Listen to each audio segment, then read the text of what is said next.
নমস্কার। আমি শ্রুতিরূপা চট্টোপাধ্যায়। আপনাদের মধ্যে অনেকেই হয়তো আমার লেখালেখির সঙ্গে পরিচিত। কেউ কেউ আমাকে শিক্ষিকা হিসাবে চেনেন, আবার কেউ কেউ চেনেন তারা হয়তো আমাকে সমাজের দু একটা কাজে অংশগ্রহণ করতে দেখেছেন। নিতান্তই একটা সাধারণ মানুষ আমি। কোনোদিন লাইভে আসবো কিংবা নিজেকে নিয়ে কোনো ভিডিও করব, এমন ধরো চিন্তা ভাবনা আমার কখনো ছিল না। কিন্তু গতকাল পশ্চিমবঙ্গের বুকে যা ঘটে গেল, তা নিয়ে একজন অনুভূতিশীল মানুষ হিসাবে আমার ভিতরে খুব দহন হচ্ছে এই কথা ভেবে যে এ কোন বাংলা, এ কোন পশ্চিমবঙ্গ, কোথায় আছি আমরা। আমার যখন প্রথম সন্তান ভূমিষ্ঠ হয়, আমার মেয়ে, তখন যিনি আমার আয়া দিদি ছিলেন, তিনি ছিলেন একজন মুসলিম। তারপর আমার পুত্র সন্তান জন্মানোর সময় আমার কেসটা যেহেতু একটু কমপ্লিকেটেড ছিল, আমাকে একটু বেশি অ্যাটেন্ড করতে হতো। 3 জন নার্স ছিলেন মুসলিম। আমি কিন্তু আমার দুটো বাচ্চার ক্ষেত্রেই দেখেছি সারা রাত তাঁরা আমার বাচ্চাদেরকে কোলে নিয়ে রেখেছেন। আমি ঘুমিয়েছি নিশ্চিন্তে। কিন্তু গতকাল যেভাবে একজন হিন্দু মহিলার কোল থেকে বাচ্চা ছিনিয়ে নেওয়া হলো, তার কি অপরাধ? না, তিনি হিন্দু, তিনি হয়তো বিজেপিকে ভোট দিতে পারেন, এবং এই হয়তো সন্দেহটাই তার সন্তানকে শত্রু বানিয়ে ফেলল একদল ধর্মান্ধ মানুষের কাছে। এটাও কি সম্ভব? একটা ছোট্ট শিশু, তার তো কোনো জাত হয় না। আমরা হিন্দুরা জানি যে ব্রাহ্মণদের দ্বিজ বলা হয়, কারণ একটা বয়স অবধি তাদের উপনয়ন না হওয়া পর্যন্ত সে ব্রাহ্মণত্ব লাভ করে না। মুসলিমদেরও এই ধরনের কোনো একটি রীতি আছে। এই রীতিগুলো আর কিছু নয়, এগুলো হচ্ছে মানুষ একটা সময়ের পরে বুঝতে শেখে তার ধর্ম কী, তার সংস্কার কী। কিন্তু যে বাচ্চাটা মায়ের কোলে সবে জন্মেছে, যে বাচ্চাটা দুধের শিশু, তার কি ধর্ম আপনারা একটু বলতে পারবেন?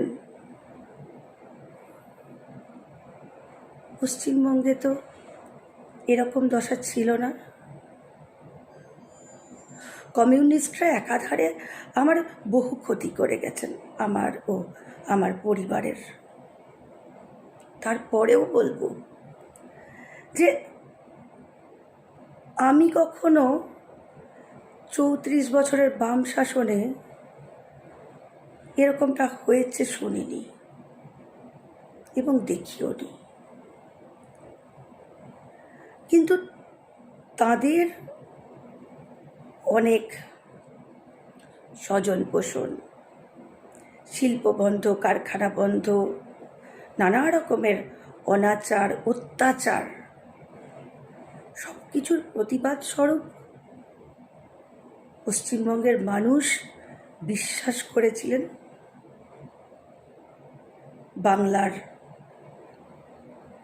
মমতা ব্যানার্জিকে। আপনি বলুন তো দিদি, আপনি কি মানুষের সেই বিশ্বাসটা রাখতে পেরেছেন? কিছুদিন আগে আপনার দলের একটি কর্মী, আমার ভাতৃসুলভ, তিনি কিছু কথোপকথনের পর আমাকে বললেন, ভালো থাকবেন, আশা করি আপনারা ভালো থাকবেন। এটা আগে হলে আমি কিন্তু খুব সাধারণভাবেই নিতাম, কিন্তু এই 10 বছরে আমি যেটা শিখেছি বা দেখেছি, এই কথার আড়ালে যেন অন্য কোনো মানে আছে। হয়তো সেই ছেলেটি খুব সাধারণভাবেই আমাকে বলেছেন যে আপনারা ভালো থাকবেন, যেটা আপনি দিদি, এটা আপনি আমাদেরকে শিখিয়েছেন ভয় পেতে। আপনি আমাদের শিখিয়েছেন যে মানুষ সবসময় আপনাকে তোষণ করে চলবে, আর আপনি একটি বিশেষ সম্প্রদায়ের মানুষকে তোষণ করে চলবে। এই পরম্পরা চলতে থাকবে।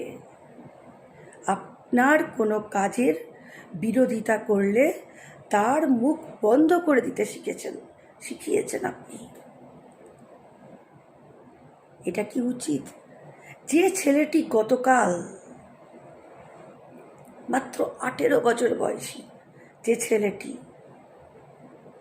প্রথমবার ভোট দিতে গিয়ে গুলিবিদ্ধ হলো, এটা কোন রাজনীতি দিদি? আপনি বলুন তো। ওই ছেলেটির মা, বাবা, ভাই বোন জীবনে আর কোনোদিন ভোট দিতে চাইবেন? ছেলেটি তো গণতন্ত্রের মানেই বুঝল না। এই বছর আমার মেয়েরও 18 বছর, আমার মেয়েও ভোটার কার্ড পেয়েছে সবে মাত্র, এবং সে খুব উৎসাহিত, উত্তেজিত যে সে প্রথমবার ভোট দেবে। খুব আনন্দিতও ছিল যে সে ভোটাধিকার পেয়েছে। কিন্তু গতকালের পরে আপনি আমাকে বলুন, আমার মেয়ে বা তার সমস্ত বন্ধুবান্ধবীরা যারা এই বছর প্রথমবার ভোট দেবে, তারা কি ভাবছে?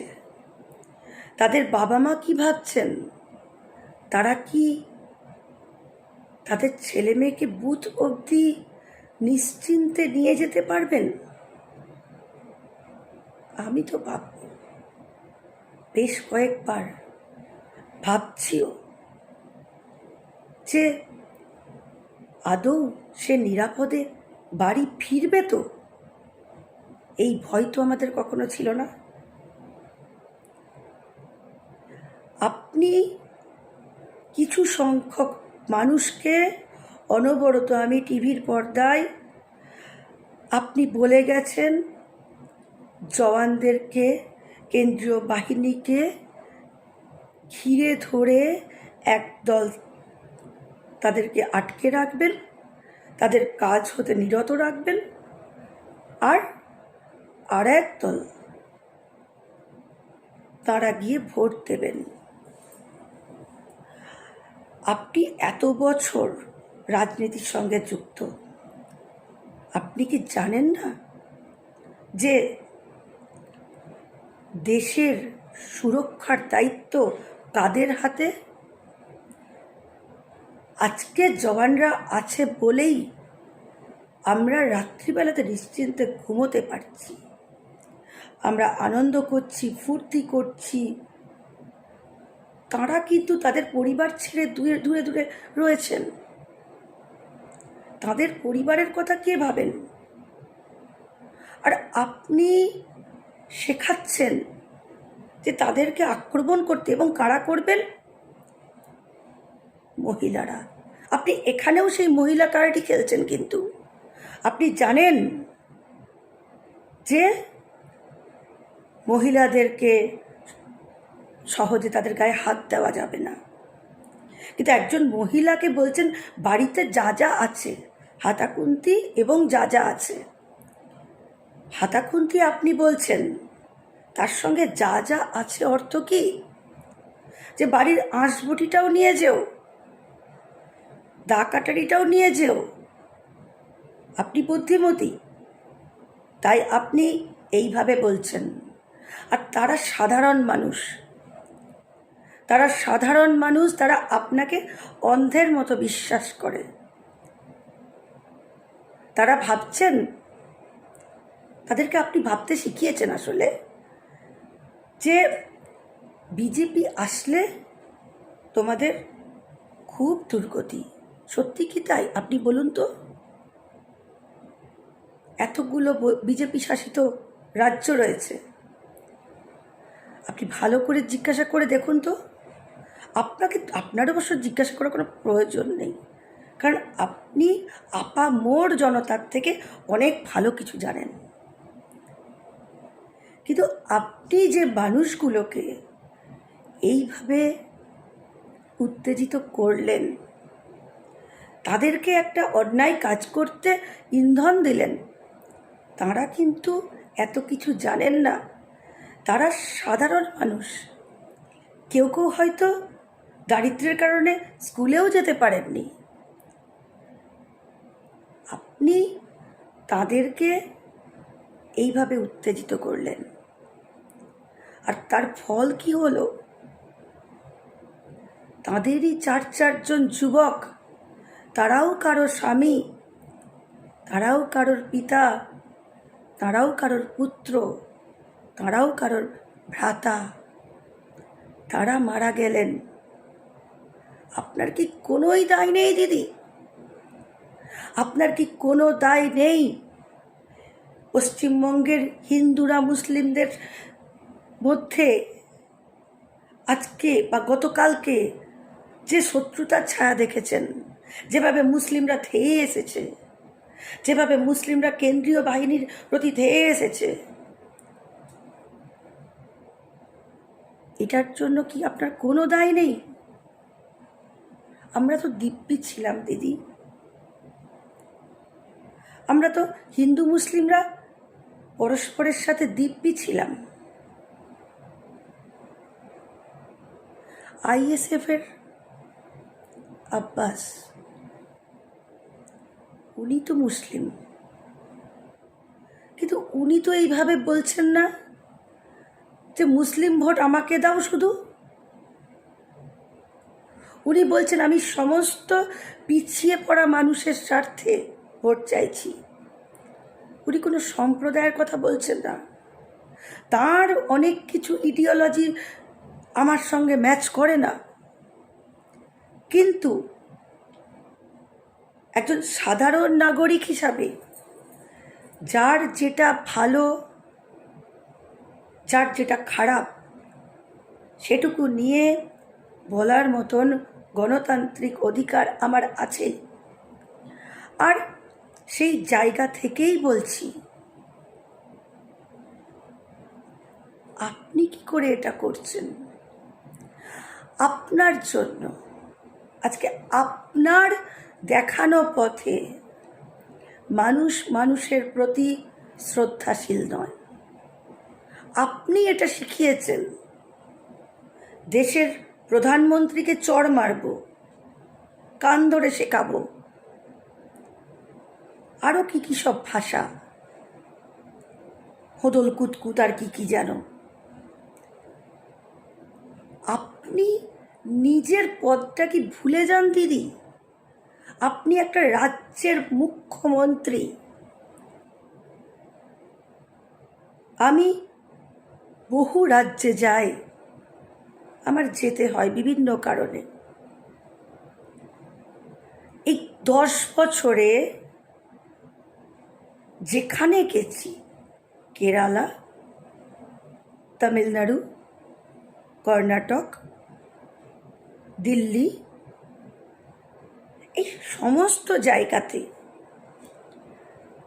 আমি দেখেছি প্রত্যেকে আপনাকে নিয়ে কি ধরনের ব্যঙ্গরঙ্গ করেন। আপনি নিজে যদি কাউকে সম্মান না দেন, তাহলে কিভাবে ভাববেন যে আপনাকে সবাই সম্মান দেবে? আর আপনি তো দেখিয়ে দিয়েছেন যে অসম্মান করতে হয়, কোনো পদের কোনো দাম নেই। তাহলে আমাদের বাঙালিদের সম্মানটা কোথায় যাচ্ছে দিদি? আপনি তো আমাদেরকে রেপ্রেজেন্ট করেন, তাই না? আমার খুব লজ্জা লাগে যখন কেউ আপনাকে নিয়ে ক্যারিকেচার করে, অন্য স্টেটের মানুষজন,